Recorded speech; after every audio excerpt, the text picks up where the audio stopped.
Today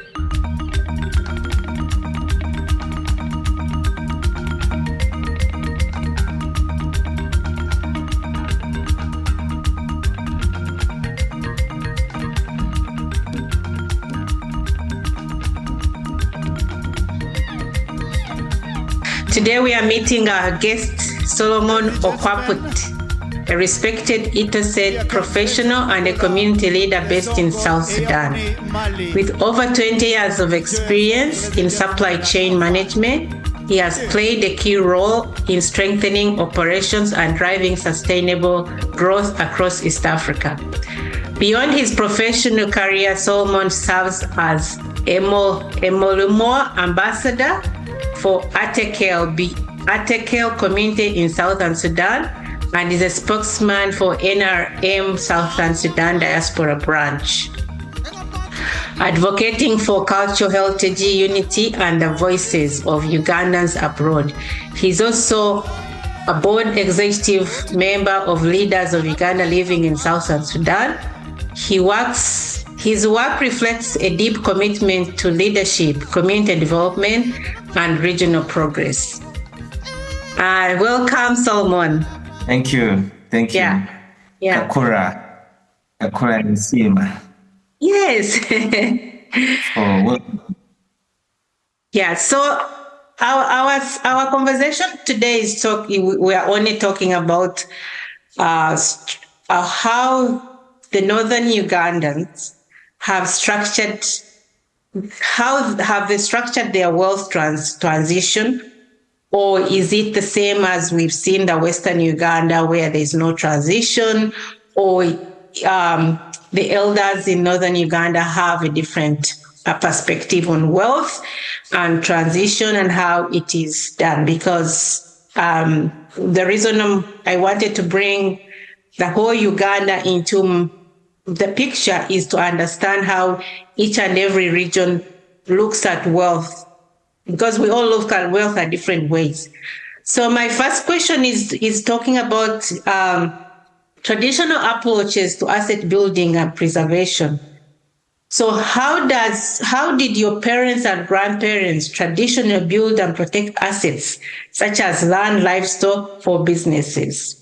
And what specific culture or family practices helped ensure those assets were not easily lost or sold off?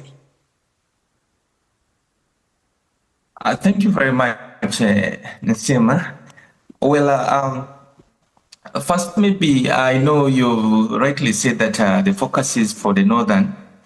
I would like to, for the benefit of the listeners, that the Atekel community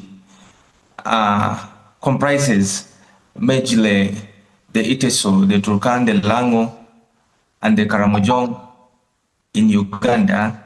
And also in South Sudan, we have the Toposa and the Jie. And in Kenya, we have the Turkan, the Pokot, and the Maasai. And then in Ethiopia, we have the Nyangatom. So it's a big cluster of people. But of course, when you look at that cluster, the most enlightened people are the Teso. So the paramount chief of the Teso is the current leader or the chairman for all the Atekel cluster, of which we have been having those Atekel conversions happening last year, but one, I think it happened in Soroti, which brought all our people from different regions. That is first of all what I wanted to put in perspective. And then we have the traditional way where our people used to. Are we talking about creating wealth or retention? Currently, your question again, please. Creating, retention, and transferring it to the next generation. Yes. So creation, we have of course, given the modern dynamics, things have been changing. But when you go back way, our wealth was the focus. When you want to identify somebody who's wealthy, you look at that somebody has cattle, somebody had land, somebody had children. That is wealth in our perspective. And so the creation was basically communal. And you find that when people are creating wealth, the activities men will do. For instance, we're talking about agriculture, it was also communal, and we would do agriculture in a communal way. If today we are digging in my farm, all the members will come and dig, but it will be men digging. The ladies will be at home cooking for men when they come back. That is how we're doing. And then also, if it's grazing also done communally. And then, like one family will graze for 1 week, and then the other one for another week. So it is something communal, and you find even land is owned communally. So, but there are other things which, of course, we would do to create wealth. That is also like hunting, craft, and then and trade. So now the question is on how to retain it. This is which our people were doing to ensure that retention is done and wealth is passed. They will do, like, your aunt can give you a cow, and they will give you restrictions in that cow. They will tell you, this cow, don't eat it and don't sell it. That is one idea of how that wealth is retained. Buy that cow, and in so doing, that wealth will be retained and wealth will be passed to the next generation. I think that is what I can say for now. As we continue, we can engage them more. Yeah, that's very interesting, because right now in Uganda we have started, that the community circles and community contribution that goes around villages. It is the same thing that we used to do traditionally. So now it has come back as now the corporations and stuff, but we have been doing them before capitalism started. So yeah, so that is very interesting, that you've been doing community work for so many years. So my other question is the role of community in the family that you've just talked about, and how it has. So what is your experience? How wide the church's savings group and supported family grow and save their wealth? So can you share a story where a community group like a circle, a club, have made a difference in the family economic progress in your area? Well, I'm privileged to be a founder of a WhatsApp group in my locality, and we managed actually to register it into a foundation. We just identified ourselves. I started identifying people who are not based in the village first, and then also we added a technocrat from the district, and we added our political leaders. Yeah. And our issue here was to see that how do we organize ourselves and make our leaders accountable to ensure that resources and services reach our people. Yeah. So it is called Malaria Unification Foundation, and through it, we have been able to organize our people and align them to government services, but also using our resources as people, we will be able to do planting of trees. From 2023, we have planted close to 7,000 trees, and also do some clinics, do some health clinics. And the other activity which we have done is we partnered with another organization to get wheelchairs and give our people. So I think, I don't know whether I'm diverting, but you're asking me a direct question. Yes, an example of what our community has done. And that has been done within resources of our people coming together and collecting, without relying on the government or things like that. Okay, good. Because most Ugandans community circles, when they collect money, it just put it in the bank, and they do not know how to use it to generate wealth. So in your experience, you're saying that you have created economic activities, you have created health centers, you have helped those in need of like buying those bicycles, which is good. But apart from that, so how are you, if you're collecting money, how is it compounding to help people build wealth? Now, the most critical thing I did not mention is about the mindset change which we organized. We organized a mindset training. Yeah. And that mindset training, we're trying to focus on better agricultural practices. Yeah. And we did it together in partnership with the Kapingirisi, the National Farmers Training Institute. And we collected and facilitated the trainers. They came, we collected our farmers, and they came together. They were trained for about 2 weeks. And in that training, we're training them on better agricultural practices, of which this one eventually can increase their production. And of course, the wealth will be increased. And if you tackle a mindset of a human being, then you'll tackle a lot of things. That's very, very interesting.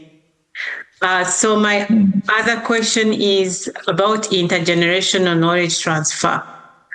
So, which you already talked about, how you're teaching people better agricultural practices, and so, but what money or asset related lessons did you receive from your older family members, and how were they taught to you? Stories, observation, direct instructions, and where did you feel there are gaps today in how financial knowledge is passed from elders to the young generation? Our wealth, just like I gave you an example how it was passed, it was practical. Yes. It was practical. Yeah. Yes, it was not where they give you a cow and they give you instructions: don't sell that cow or don't slaughter it. So that is a direct passing of wealth to somebody.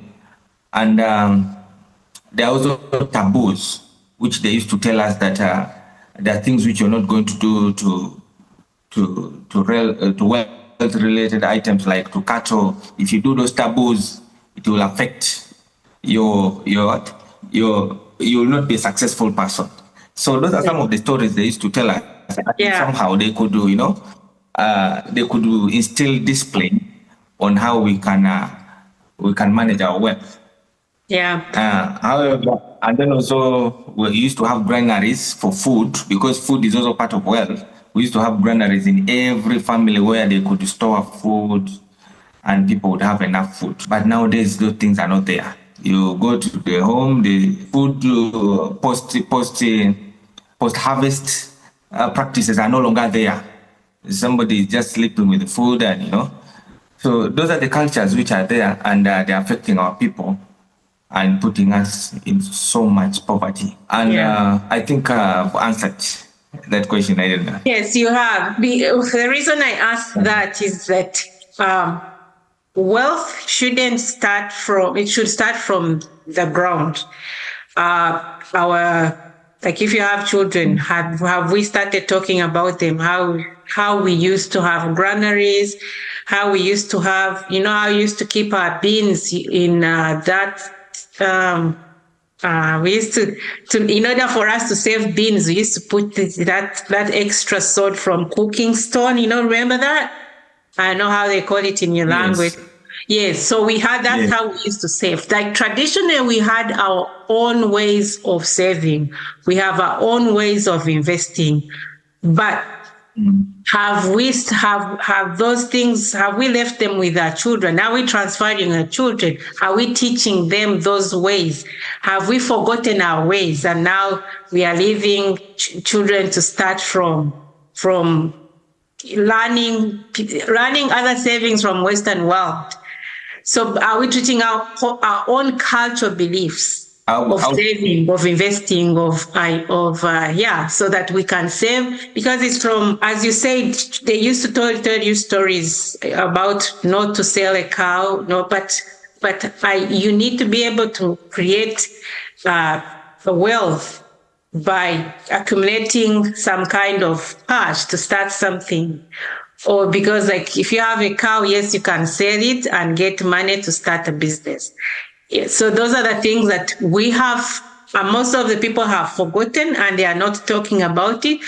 And then when we are reading books from Western world, some of those things are not there. So my book, when I was writing my book, is like culture related. It talks about things that we relates to us as Africans. So that's the reason I was like, are we saving our cultural beliefs? Are we talking, because we had our own savings, we had our own investment, but those things are starting to disappear. But we need to start, when children learn that, hey, like you remember when you went to visit your grandparents, they would have money and they just hide it in your hand. And they say, hey, you go, but they didn't explain what that meant. So those are the things that I'm talking about, that we need to save in our culture, and it's be able for us to use it and borrow certain things from the Western world, investing, and use it and merge it with our cultural beliefs, our culture systems, our culture savings. And that's why the circle comes in, where we have village savings groups, but they are giving money to people. Are they teaching them how to use that money? Are they following up to see where that money goes, or they are just giving them money and it just goes? So those are the things that I wanted to see if it's related west for the West and the East or the North. Are we having the same things, or we have lost our cultural beliefs completely? So those are the things, yeah. And you've explained it correctly in our conversation today. So yeah, so those are the things that I wanted us to tell our viewers what we have. Yeah, That is very fundamental for our African cultures. for sure. Thank you for how you rightly put it. I will be very honest with you that these conversations are not there. And I think we need this conversation at the grassroots level, at the cultural level. We need them, because we are losing it. We are losing it. Of course, there are circles which are being there, also fronted by our government, and and other ways. But you find that mostly because of the poverty, because of the cultures and the social media which has come in, you find even people are basically using this money for the other responsibilities, like school fees and things like that. Yeah. So, and nobody is talking about these cultures, these practices which we used to do. Yeah. And I think there are basics which people need to remind, and then we see how we can, put it together with the new cultures. So. It is a conversation, and we don't have literature. The old men are dying. We don't have these stories, Yeah. They are not documented anywhere. Yeah. So it is a situation which is, I don't know, in the next 50 years, what will be there. We don't know. Yeah. No, we need. It is a very hard situation. Yeah. I think the literature, we need it. We need to start collecting that, because it's very important for our children, when the elders are not here, to learn from what was in our culture, not forgetting everything, and then we start from, because you need to know where you come from to be able to know where you're going. So those are very important things in our traditional values, land values, and all that. So my other question is, in your community, in my community, we used to know families who are wealthy, and right now when you go back, you find those families are not the same as how we used to see them. So in your community, do you have the families that have maintained, can you count like 5 families that have maintained wealth? Wealth means they have lots of cows, they have land, if the parents left, have they maintained that same wealth? Did they have tools of sharing the wealth? Do they have wills? Do they have, how are they maintaining that wealth in your culture? Is that when a parent leaves, the kid starts sharing land and selling it, or selling cows, and now there's nothing left? So how have they maintained that kind of wealth in your community, or is it the same thing as the West? Because Yeah. Of course, the cows, it is have a different challenge. I take care all the, generally in the north, have different dynamics because of cattle wrestling, because of corn and things like that. So there are circumstances which brought, the situation, to separate from, the old practices. Yeah. Because, but that is in particular to cattle. Yes. People lost cattle and that is part of the wealth. But land is there, and the land is owned communally. It is not something well organized. Otherwise, land is supposed to be sold within the clan. You need to get somebody from within the clan to times, because they can target you and say, so there's way which you go to the court and things like that. There's a clan meeting with the elders, which can be there, and then they apportion it. So thank you. Those are very good views. But I think my last question will be, so what are practice? Do you have anything that what you practice in the Northern Uganda that is in different Uganda that we both can borrow from each other? I think what we can borrow first of all from the Western and the Central is having those perennial crops like coffee, cocoa. Yeah. That is what is missing. We don't have cash crops. We're missing that fact. A lot of people are just the agriculture we are doing, the subsistence farming we are doing, it's almost like hands to mouth. You just dig what you're going to eat, and that is it. And this is what the president has been trying to always labor and teach our people, that we should also get to a money economy, because now the population has increased, the land has not increased. The issue of cows, the old breeds, our cows are old breeds and they need a lot of land. So those are some of the dynamics. We need to improve on our breeds of cattle, breeds of even of crops, and then better farming methods, because you find we don't have crop rotation and things like that. That's why we're organizing mindset change and better agricultural practices for our people. So that's good. That's very good. Now, is there anything that we have as Africans, traditional tools versus modern approaches of community asset management, that we can also use? Because to me, I think our traditional Africans, we are communal, and which is good, because if I need to generate income to start a business, I'll go to the community circle and be able to borrow money and start a business, which is different from the modern. If I live in Canada, it's impossible to go to a friend and borrow money. You have to go to the bank, and the bank has like about a high interest. But for us in Africa, we are so lucky that we can generate income from each other. But I think what we are left with is having community development people to help us build the ideas that we have to something that will generate income for generation to come. And even as African is to have how to transfer our wealth. And those are things we haven't built into, because if you talk about a will on an African, they'll say, I'm going to die tomorrow. So those are the things that we need to start including in when you're talking about mindset change. Is like those are the things we need to start including with the community as you're talking to them. Yeah. So So, and do you have anything else to add? Well, maybe on just what you said, maybe what we will do to help our people is on financing. The rates are really high. You find I've been trying to understand how the Arabs are doing their thing. The Arab banking, where you're given money on trust basis and you return that money the way it is without interest. So to build ourselves, and then we empower our own people using our own resources.